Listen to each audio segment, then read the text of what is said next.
गौरी एक सुंदर और समझदार लड़की है। उसका चेहरा गोरा और गाल खिला खिला सा है। उसकी एक करीबी दोस्त है जिसका नाम है रिया। रिया का रंग सांवला और चेहरा लंबे आकार का है। रिया अपनी मामी और मामा जी के पास रहती है। वो कुछ वर्षों से पैसों की तंगी में जी रही होती है। रिया के मम्मी पापा नहीं होते हैं। जब रिया बहुत छोटी थी तब भी उसने अपने माँ पापा को खो दिया। गौरी और रिया बचपन की पक्की सहेली होती है। दोनों तीसरी कक्षा में पढ़ती है। सहपाठी होने के साथ साथ दोनों का घर भी नज़दीक होता है। एक छोटा सा गांव के ये दोनों निवासी होते हैं। 2-4 घर की दूरी पर दोनों का घर होता है। रिया का जब मन होता दिन में किसी समय कितनी भी बार गौरी के घर से पानी भरकर ले जाती। रिया के घर में कोई चापाकल नहीं था। कुछ दिनों से उसके घर का मोटर भी खराब हो चुका था।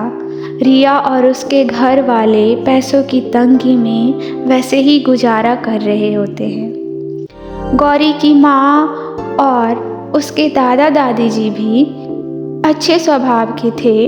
वे लोग कभी भी गौरी को पानी ले जाने पर नाराज़गी नहीं दिखाते।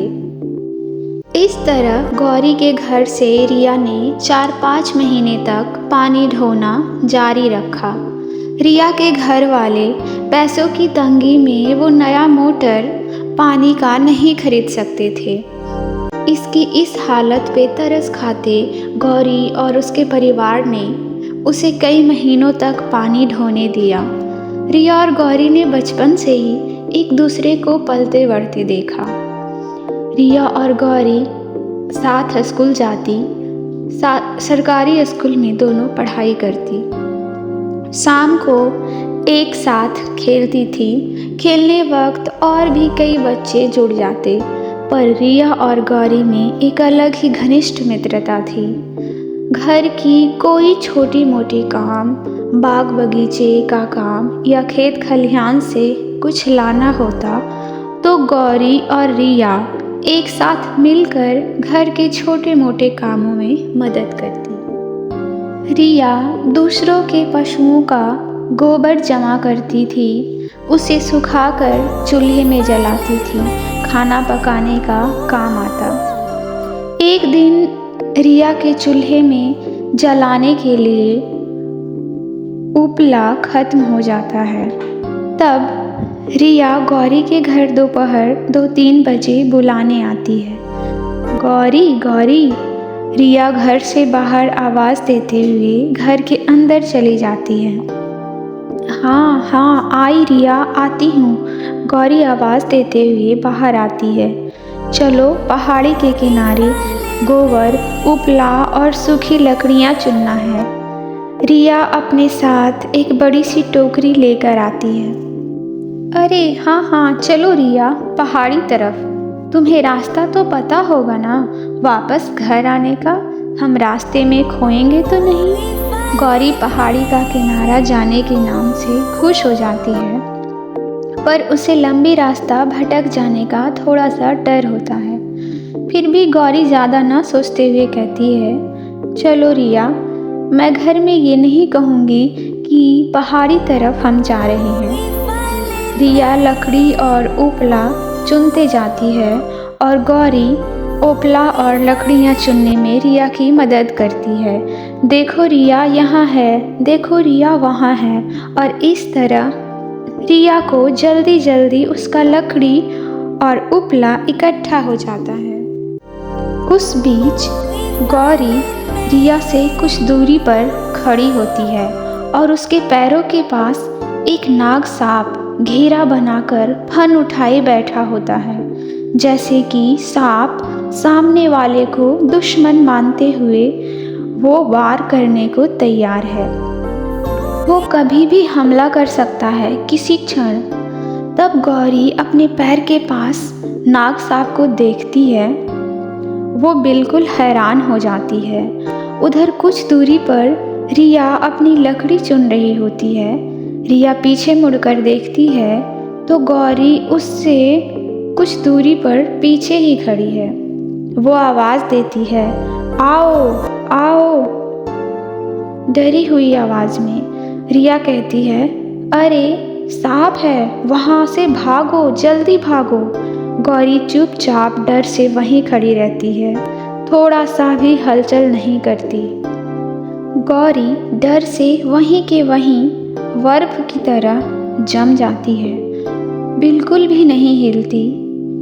वो जैसे मूर्ति बन गई हो, रोती भी है तो धीमी आवाज़ में, माँ मुझे बचा लो, मुझे बचा लो, ऐसा वो कहती है। गौरी बिल्कुल मूर्ति की तरह वहाँ खड़ी खड़ी सांप पर निगाहें गड़ाए रहती है। गौरी डर के मारे ना आगे होती है ना पीछे, ज्यों का त्यों खड़ी रहती है। 2-3 मिनट के बाद वो नाग सांप अपनी मिजाज बदल देता है। वो गौरी के दोनों पैरों के स्थिर और शांत देखकर हमला नहीं करता। वो सांप अपना खड़ा फन को, जो डसने को तैयार था, वो फन को नीचे गिरा लेता है और दूसरी ओर घूमकर सांप रेंगते हुए सर सर की आवाज़ में वो सरपट वहाँ से चला जाता है। जब गौरी देखती है कि सांप दूसरी ओर और थोड़ा दूर जा चुका है तो गौरी की सांस में सांस आती है और गौरी फुर से दौड़ती हुई रिया की ओर भागती है। रिया कहती है, अभी तुमको सांप काट लेता तो तुम मर जाती पागल, तुम्हें भागा नहीं गया तुरंत सांप को देखकर? अरे बाप रे बाप, मैं बच गई भगवान की दया से। अरे नहीं रिया, डर से मेरा शरीर बर्फ की तरह जम गया था। चलो, सांप ने तुम्हें काटा नहीं, वो तो फन खड़ा तुम्हें डसने को तैयार था, रिया कहती है। गौरी, पता है वो क्यों नहीं काटा? क्यों, बताओ ज़रा, रिया रोब जमाते हुए अंदाज में पूछती है। देखो, वो नाग हमें अपना दुश्मन मानते हुए मेरे पैरों को देख फन फैलाए डसने को सोचा। वो सांप अपनी सुरक्षा करते हुए ऐसा बर्ताव किया। हाँ तो, रिया कहती है गौरी से।